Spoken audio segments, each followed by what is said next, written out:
Yeah, hi. Thanks for everybody coming and making the effort. Many of you are going to know the story regarding Karen, and some of you aren't. I'm not going to go, you know, all the way back to when Karen was born, but she got this disease, which we're going to call it. She's now in dead nearly 8 months. At that time, it was 4.5 years that she was diagnosed with leukemia. A complete smack in the face to her, really, as it was to all of us.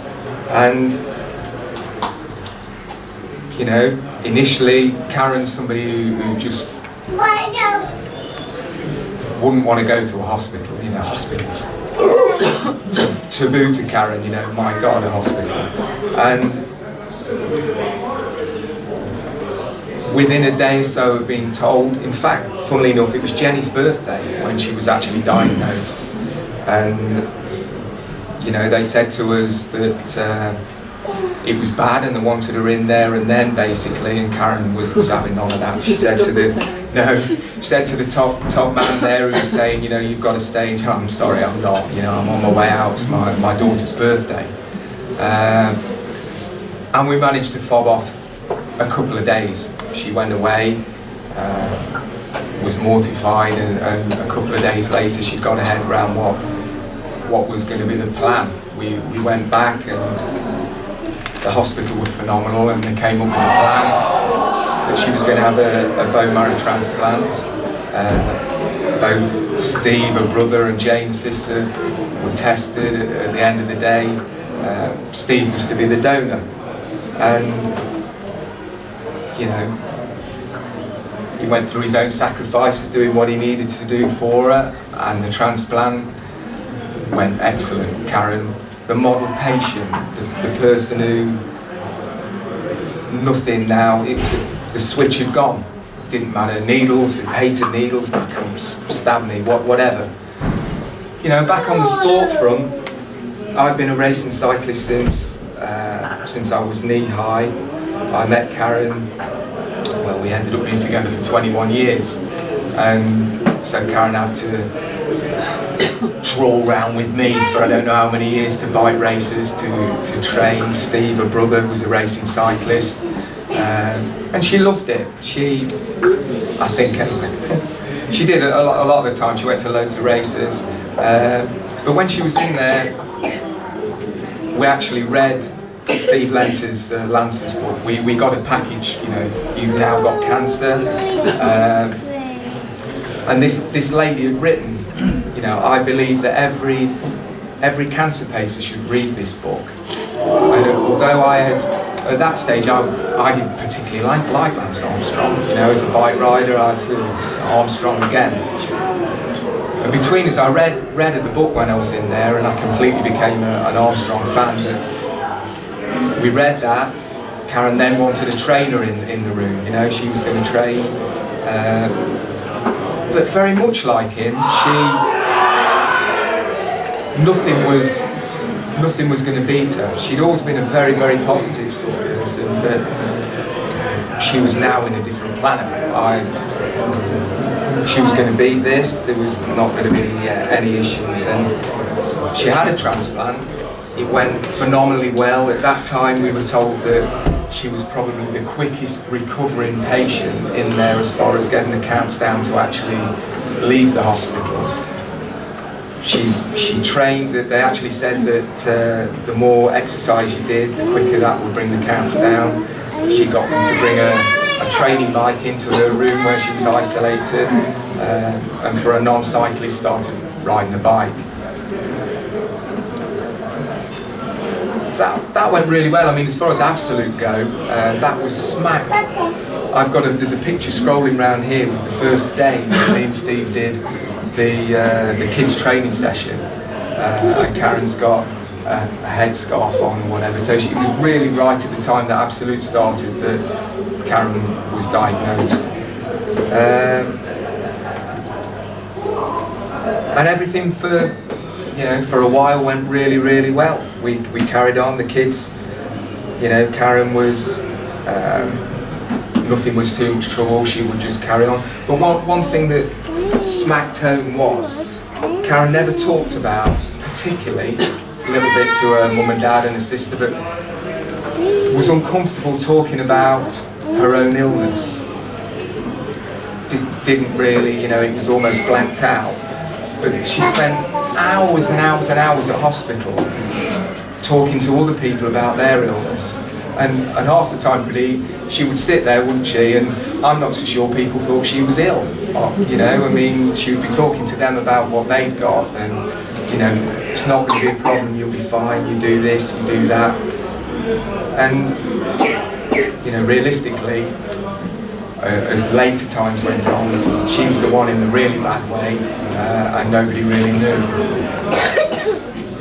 So we got to 2 years, and thereabouts 2 years, and I remember the consultant saying to me that I'd got more chance of getting leukemia than Karen had if we got to 2 years. You know, she would have less chance of re-getting it than I would catching it. And we turned up at a 2-year check, and my word, I looked at her, I thought, yeah, I don't know whether I've got a feeling you might suspect this or whatever, but anyway, we sat down, and sure enough, she'd had a catastrophic relapse, and we came out of there, and she didn't quite know, you know, what the plan was going to be next. There was a few tears on the way home, probably more from me than her, and then she started consoling me, you know, don't worry about it, I'm going to be fine. And she was to have another transplant, which unfortunately they never got her into remission before they actually did the transplant, so it was all dodgy. And sure enough, a week after having that, in isolation and whatever, that was apparent that was not going to have worked.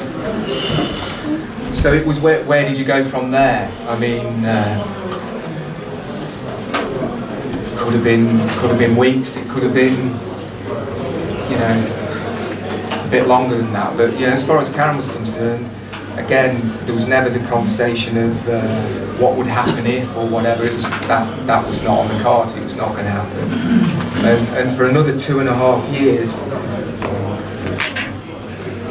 Karen put on a front and battled away to an extent where the top people didn't know why she was still there. You know, there was on a couple of instances where it was really bad, and again, she defied the odds. So, why the foundation? Well, you know, July the 4th, Karen died. She got a secondary infection. Even to almost within the hours of her dying, they came to me and they almost thought she might be turning it around again. It was one step too far to her. But one of Karen's biggest, I mean, you know, she had a fantastic funeral, didn't she? I look back now on the funeral and I think, my word, if only it would have been video, because it was, it might seem bizarre to some people that, but there was so many miracles happening. There was like full-on rainbows coming over on a day where it had rained all day, twin rainbows across the church. It was bizarre. And she had absolutely nothing whatsoever to do with that. She didn't even know whether she was going to be cremated or whether she was going to be buried, because we'd never talked to that. Some years earlier, she said to me, "Oh, cremation. Oh, I don't know. Do I fancy being burned?" And then she went, "Oh my word, though, I can't stand spiders." So, you know, we never really talked about that. But one thing that she did, sort of, the biggest worry that Karen had, if there was a worry, was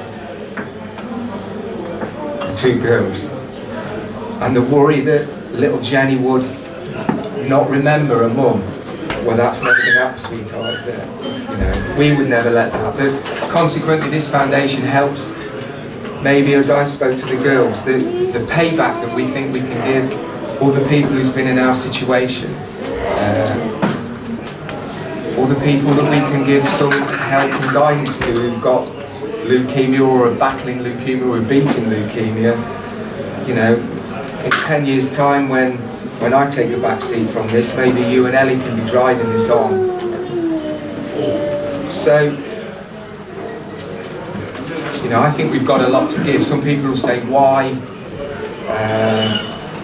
don't you just fundraise and give it to leukemia research?